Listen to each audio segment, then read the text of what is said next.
Kepala daerah terpilih diminta tidak mengangkat atau memprioritaskan tim suksesnya menjadi pegawai pemerintah dengan perjanjian kerja P3K.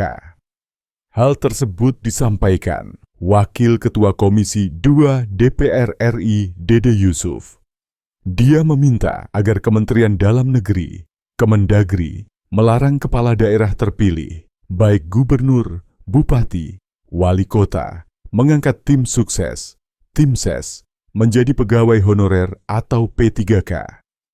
Menurut Dede Yusuf, kepala daerah terpilih harus mendahulukan pegawai yang sudah masuk ke dalam data dengan ketentuan masa kerja yang sudah lebih lama, sehingga jangan sampai ada seseorang yang tiba-tiba diambil menjadi pegawai honorer atau P3K.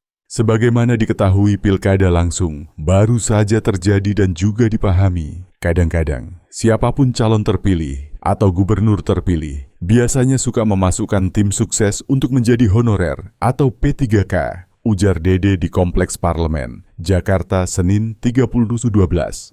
Selain itu, Dede Yusuf juga mendorong Kementerian Pendayagunaan Aparatur Negara dan Reformasi Birokrasi, PANRB, dan Badan Kepegawaian Negara, BKN, agar menggelar seleksi gelombang kedua untuk menampung peserta seleksi P3K yang belum lulus.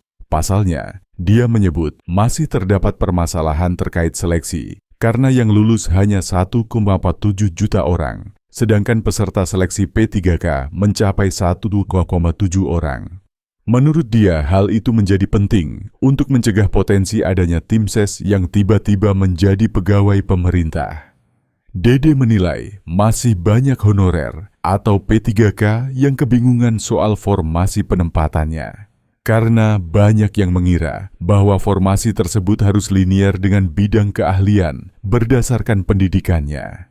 Nah, sementara konsep saat ini adalah siapapun yang sudah bekerja, mengajar, apalagi dulu kami memperjuangkan gurunya misalnya, itu dia harus masuk database di sistem, katanya.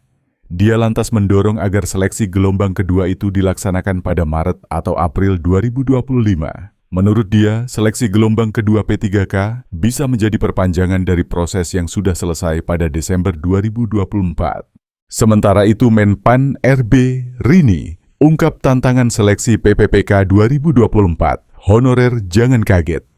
Menteri Pendayagunaan Aparatur Negara dan Reformasi Birokrasi, PNRB, Rini Widiantini, mengungkapkan masalah yang muncul pada seleksi PPPK 2024.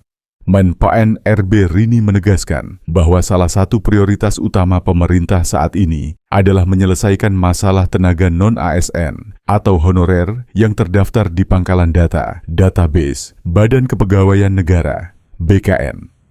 Dikatakan, pelaksanaan pengadaan P3K 2024 dilaksanakan dalam 2 periode. Seperti sudah pernah disampaikan bahwa bagi tenaga non-ASN atau honorer yang tidak lolos seleksi P3K 2024 tahap 1 dapat mengikuti seleksi tahap kedua.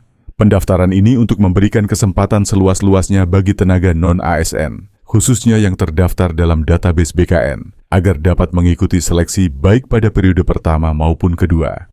Ujar Menteri Rini dalam rapat koordinasi percepatan penataan tenaga non-ASN melalui seleksi P3K tahap 2 secara daring Senin 30/12, dikutip dari keterangan resmi Humas Kemenpan RB. Namun, kata Rini, dalam pelaksanaannya, pemerintah menghadapi tantangan.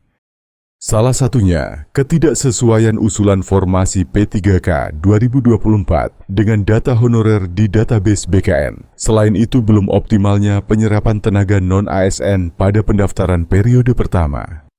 Instansi pemerintah, khususnya pemerintah daerah, tidak mengusulkan formasi P3K dengan pertimbangan keterbatasan anggaran. Untuk mendorong percepatan penyerapan tenaga non-ASN menjadi P3K, Kementerian PANRB telah mengeluarkan Keputusan Menteri PANRB Nomor 634/2024 tentang kriteria pelamar pada seleksi P3K bagi tenaga non-ASN yang terdaftar dalam Pangkalan Data BKN tahun anggaran 2024. Kriteria ini mencakup tenaga non-ASN yang dinyatakan tidak memenuhi syarat TMS pada seleksi administrasi P3K tahap 1, TMS pada seleksi administrasi pengadaan CPNS, serta non-ASN database BKN yang belum mendaftar pada pengadaan ASN. Karena itu, Menteri Rini mengimbau kepada para pejabat pembina kepegawaian, P3K, instansi pusat dan daerah, termasuk para pengelola kepegawaian untuk tetap menyiapkan anggaran bagi pegawai non-ASN, baik yang lulus melalui P3K penuh waktu, maupun karena keterbatasan anggaran, menjadikan pegawai non-ASN menjadi P3K paruh waktu. Para P3K agar mengoptimalkan pendaftaran dan mendorong pegawai non-ASN yang ada di lingkungan instansi masing-masing untuk mengikuti seleksi, serta memberikan bimbingan yang jelas mengenai tahapan dan mekanisme dari afirmasi kebijakan pemerintah. Tuturnya.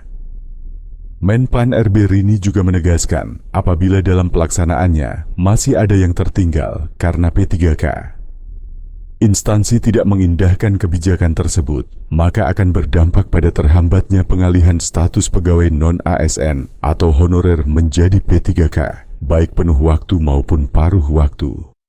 Rini juga berpesan kepada peltesan kepala BKN dan jajaran agar dapat melakukan sosialisasi bersama dan mengedukasi seluruh kementerian, lembaga dan daerah dan para kepala kantor regional BKN se-Indonesia untuk mengimplementasikan kebijakan tersebut. Pastikan juga aplikasi SSC ASN dapat memberikan kemudahan dalam pendaftaran peserta dari pegawai non-ASN dan mengoptimalkan kelulusan dan pengangkatan bagi mereka yang telah mendaftar dan mengikuti seleksi, kata Rini Widiantini.